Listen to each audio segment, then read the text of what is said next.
شروع اللہ کا نام لے کر جو بڑا مہربان نہایت رحم والا ہے۔ اور ان کو جہاں پاؤ قتل کر دو، اور جہاں سے انہوں نے تم کو نکالا ہے یعنی مکے سے، وہاں سے تم بھی ان کو نکال دو۔ اور دین سے گمراہ کرنے کا فساد قتل و خونریزی سے کہیں بڑھ کر ہے۔ اور جب تک وہ تم سے مسجد حرام یعنی خانہ کعبہ کے پاس نہ لڑیں، تم بھی وہاں ان سے نہ لڑنا۔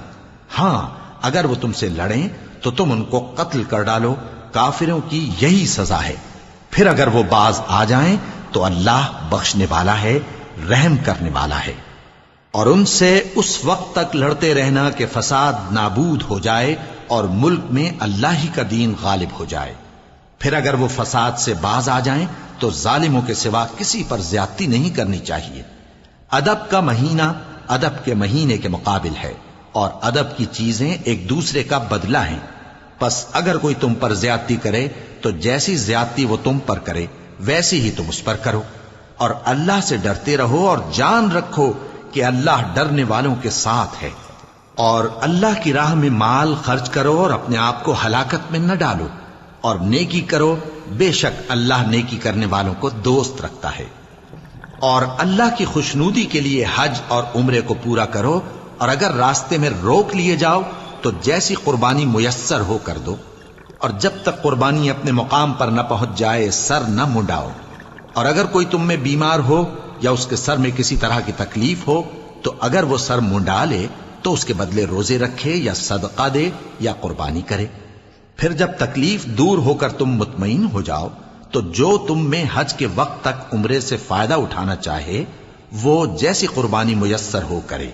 اور جس کو قربانی نہ ملے وہ 3 روزے ایام حج میں رکھے اور 7 جب واپس ہو، یہ پورے 10 ہوئے۔ یہ حکم اس شخص کے لیے ہے جس کے اہل و عیال مکے میں نہ رہتے ہوں۔ اور اللہ سے ڈرتے رہو اور جان رکھو کہ اللہ سخت عذاب دینے والا ہے۔